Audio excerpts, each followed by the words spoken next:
Friends, welcome back to my channel. कैसे हैं आप सब? उम्मीद करती हूँ बहुत बहुत अच्छे से होंगे। तो फ्रेंड्स, आज की वीडियो में मैं आपके साथ शेयर करूँगी कि प्लास्टिक के गमले में पौधे लगाने से हमारे पौधे मर क्यों जाते हैं या फिर उन पौधे की ग्रोथ क्यों नहीं होती है। तो इसी टॉपिक पे आज मैं आपके साथ 10 ऐसी बातें शेयर करूँगी कि जिसको ध्यान में रखेंगे तो आपके पौधे प्लास्टिक के गमलों में भी बहुत अच्छे से सर्वाइव करेंगे। यानी ऐसी 10 बातें जो गलती हम अक्सर हमारे पौधे के साथ करते हैं जब हम प्लास्टिक के गमले में पौधे लगाते हैं। तो प्लास्टिक के गमले में पौधे लगाते वक्त किन किन बातों का हमें ध्यान रखना चाहिए जिससे कि प्लास्टिक के गमले में भी पौधे बहुत अच्छी तरीके से सरवाइव करें। हम सभी को पता है कि प्लास्टिक का गमला मिट्टी के गमलों से या फिर सीमेंट के गमलों से काफ़ी हल्का होता है, इसीलिए ज़्यादातर हम प्लास्टिक का गमला यूज़ करना चाहते हैं। और प्लास्टिक के गमले में वैरायटी हमें मिल जाती है, बहुत सुंदर सुंदर कलर होते हैं, साइज़ होते हैं, डिज़ाइन होते हैं, इसीलिए हम ज़्यादातर प्लास्टिक के गमलों में पौधा लगाना पसंद करते हैं। लेकिन सर्वाइवल रेट जो है पौधे की वो मिट्टी के गमलों में जितनी अच्छे से होती है, जितनी ज़्यादा होती है, उतनी अच्छी तरीके से प्लांट हमारे प्लास्टिक के गमले में सरवाइव नहीं करता है।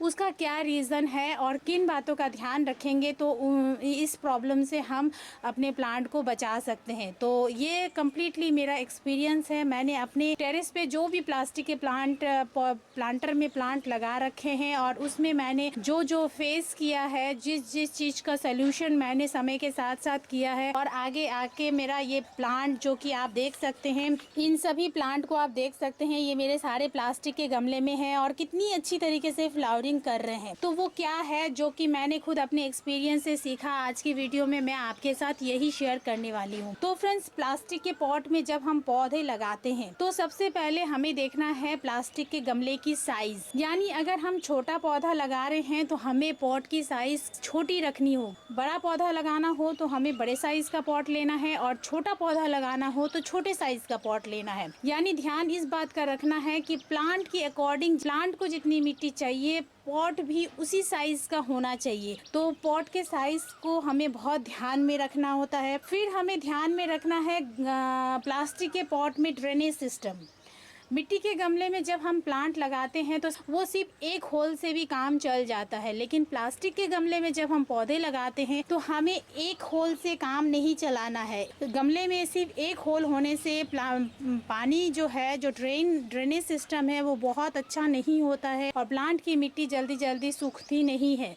इसीलिए जब भी आप प्लांट लगाएं तो गमले में एक से ज़्यादा होल करें। छोटा सा भी पॉट अगर आपके पास है तो आप देख सकते हैं, यहाँ पे एक मेरा रबड़ प्लांट का छोटा सा पॉट है और इसमें आप देख सकते हैं मैंने कितने सारे होल किए हैं और काफ़ी अच्छी तरीके से इतने सारे होल करने के बाद ही मेरा ये प्लांट इतनी अच्छी तरीके से सरवाइव करता है। और आप देख सकते हैं इसकी मिट्टी काफ़ी अच्छी तरीके से ड्राई भी होती है। तो ड्रेनेज होल जो है इसका हमें बहुत खास ख्याल रखना है कि एक से ज़्यादा यानी ज़्यादा से ज़्यादा हमको उस गमले में होल करना है जिससे कि ड्रेनेज सिस्टम बहुत अच्छा हो, पानी किसी भी सूरत पे रुकना नहीं चाहिए। तीसरा जो है फ्रेंड्स वो है ड्रेनेज को बार बार हमें चेक करते रहना चाहिए। प्लास्टिक के गमले में जो ड्रेनेज सिस्टम हम ड्रेनेज होल बनाते हैं तो काफ़ी बार पानी मिट्टी सब ड्रेन आउट होते होते ड्रेनेज जो होल है वो काफ़ी बार ब्लॉक हो जाता है, जिसकी वजह से पानी जल्दी जल्दी ड्रेन आउट नहीं होता है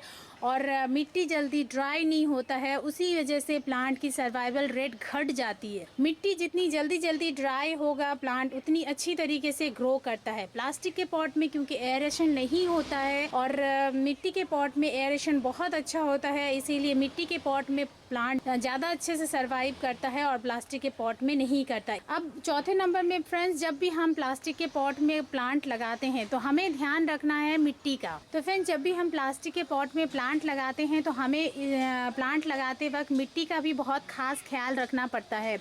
जैसे कि कोई भी मिट्टी में प्लांट लगा लें तो वो मिट्टी के पॉट में एक बार सरवाइव कर जाता है, लेकिन प्लास्टिक के पॉट में नहीं करता है। प्लास्टिक के पॉट में क्योंकि मिट्टी बहुत जल्दी ड्राई नहीं होती है, इसीलिए जब भी प्लास्टिक के पॉट में प्लांट लगाएं तो मिट्टी को एकदम से सॉफ्ट, पोरस और हल्की बनाएं। जैसे कि मैं हमेशा ही हर प्लांट के लिए बताती हूँ, लेकिन प्लास्टिक के पॉट में इस बात का हमें स्पेशली ध्यान रखना चाहिए कि मिट्टी ज़्यादा से ज़्यादा हल्की हो और सॉफ्ट हो। किसी भी तरह से पानी उसमें रुकना नहीं चाहिए, इस तरह की मिट्टी हमें बनाना पड़ता है। 5वें नंबर में फ्रेंड्स हमें ध्यान रखना है प्लास्टिक के पॉट के कलर का। जैसे कि आप सभी को पता है कि जब भी आप मार्केट से प्लांट परचेस करते हैं तो आपने देखा होगा कि नर्सरी से प्लांट लाते हैं तो इसी तरह से ब्लैक पॉट में प्लांट लगा हुआ होता है, और ब्लैक पॉट में प्लांट लगा हुआ हम अगर इसी तरह से इसे रख देंगे तो वो प्लांट बहुत अच्छे से सर्वाइव नहीं करता है, क्योंकि कलर बहुत इफ़ेक्टिव होता है प्लांट के लिए। ब्लैक कलर का प्लांटर अगर हम रखते हैं तो उसमें प्लांट ज़्यादा सरवाइव नहीं करता है, क्योंकि ब्लैक कलर सन रेज को ज़्यादा अपनी तरफ खींचता है, यानी सनलाइट को अपनी तरफ खींचता है, जिसकी वजह से प्लास्टिक का वो गमला बहुत जल्दी गर्म हो जाता है, उससे रूट रॉट की प्रॉब्लम होने लगती है और प्लांट की सर्वाइवल रेट बहुत घट जाता है। इसीलिए प्लास्टिक का पॉट जब भी आप ले तो कम से कम ब्लैक कलर का पॉट ना ले, और अगर आपके पास किसी तरह से ये ब्लैक कलर के पॉट आ जाते हैं तो आप उसको पेंट कर दे, पेंट करके उसका कलर को चेंज करें, तो पेंट करके आप उसमें प्लांट लगा सकते हैं। उसके बाद फ्रेंड्स हमें ध्यान रखना है वाटरिंग का। प्लास्टिक के गमले में क्योंकि पानी जल्दी ड्राई आउट नहीं होता है और कोई एयरेशन सिस्टम नहीं होता है जैसे कि मिट्टी के गमले में होता है, तो प्लास्टिक के गमले में हमें पानी का बहुत खास ध्यान रखना पड़ता है। मिट्टी के गमले में किसी कारण से अगर ओवर वाटरिंग हो भी जाती है एक आध बार तो प्लांट इतनी जल्दी खराब नहीं होता है, लेकिन प्लास्टिक के गमले में अगर आप 2-3 बार भी ओवर वाटरिंग कर देते हैं तो आपका प्लांट उसी से खराब होने लगता है और रूट रॉट की प्रॉब्लम होकर प्लांट मर जाता है, क्योंकि प्लास्टिक के गमले में जल्दी से पानी सूखता नहीं है। इसीलिए जब भी प्लास्टिक के गमले में आप पौधे लगाएं तो हमेशा मिट्टी को चेक करें और चेक करने के बाद ही उसमें वाटरिंग करें।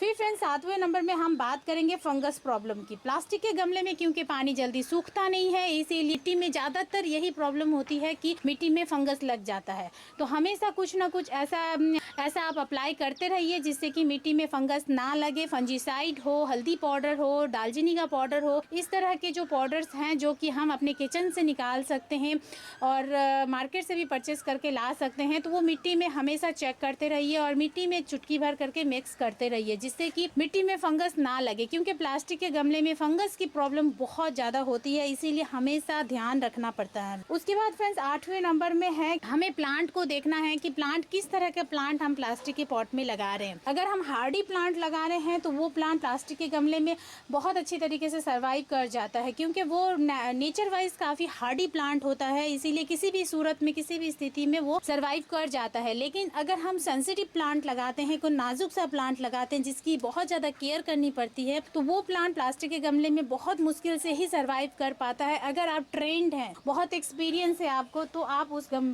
प्लांट को प्लास्टिक के गमले में सर्वाइव करा सकते हैं। लेकिन अगर आप बिगनर्स हैं तो आप इस तरह का प्लांट कभी भी प्लास्टिक के गमले में ना लगाएं जो कि बहुत ही सेंसिटिव होता है, जिस प्लांट को बहुत केयर करके लगाना पड़ता है। इसीलिए प्लास्टिक के गमले में वही पौधे लगाएं जो कि या तो सीजनेबल हो या फिर वो हार्डी प्लांट हो। फिर फ्रेंड्स 9 नंबर में हम बात करेंगे रूट रॉट प्रॉब्लम की। प्लास्टिक के गमले में जैसे मैंने बताया कि ओवर वाटरिंग होते ही उसमें रूट रॉट की प्रॉब्लम होने लगती है। सनलाइट को प्लास्टिक का गमला ज़्यादा एब्जॉर्ब करता है, प्लास्टिक का गमला जल्दी गर्म होता है और ज़्यादा देर तक गर्म रहता है, उससे रूट रॉट की प्रॉब्लम प्लास्टिक के गमले में बहुत ज़्यादा होने लगती है। इसीलिए प्लास्टिक का गमला हम ज़्यादातर अवॉइड करते हैं और रखते हैं भी हैं, तो हमें बहुत सारी बातों का ध्यान रखना पड़ता है। उसके बाद हम बात करेंगे फ्रेंड्स कि प्लास्टिक के गमले को कहाँ रखना सुइटेबल होता है, आउटडोर या इंडोर। तो फ्रेंड्स मेरे हिसाब से प्लास्टिक के गमले को अगर आप इंडोर रखें तो वो ज़्यादा बेटर होता है, क्योंकि प्लास्टिक का गमला हीट को अब्जॉर्ब कर लेता है और बहुत देर तक मिट्टी गर्म हो रहती है, रूट रॉट की प्लांट को प्रॉब्लम हो सकती है।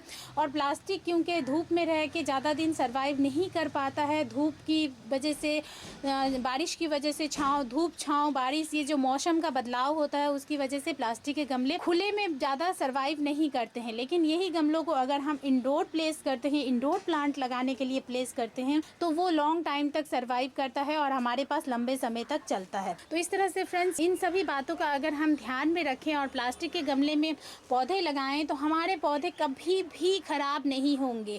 आप हमेशा देखे होंगे कि मेरे गार्डन में मैंने बहुत सुंदर सुंदर पॉट तैयार करे हैं, बहुत कलरफुल प्लास्टिक के गमले खुद से तैयार किए हैं और प्लांट लगाया है, और प्लांट मेरा बहुत अच्छे से सर्वाइव करता है। प्लास्टिक के गमलों में जो हमेशा हमें प्रॉब्लम नज़र आती है कि प्लांट अच्छी तरीके से सर्वाइव नहीं नहीं करता है और बहुत ही जल्दी प्लांट ख़राब हो जाता है, मर जाता है। तो इन सब बातों का आप ध्यान रखिए और अपने प्लांट को लगाइए, तो आपका प्लांट भी कभी भी ख़राब नहीं होगा, कभी भी मरेगा नहीं और बहुत ही अच्छी तरीके से सर्वाइव करेगा। तो फ्रेंड्स, उम्मीद करती हूँ ये जानकारी आपको पसंद आई होगी, और पसंद आए तो प्लीज़ फ्रेंड इसे लाइक और शेयर जरूर करें। और अगर आप मेरे चैनल पे नए हैं और अभी तक मेरे चैनल को सब्सक्राइब नहीं किए फ्रेंड्स, तो प्लीज़ इसे सब्सक्राइब भी करें और साथ में बेल बटन भी दबाएं, जिससे कि आगे मैं जो भी वीडियो डालूँ उसका नोटिफिकेशन आपके पास सबसे पहले पहुंचे। तो फ्रेंड्स, मिलते हैं अगले किसी वीडियो में नई किसी जानकारी के साथ। Okay then, bye. I remember that night when I last saw you. It was a night of, you were crying.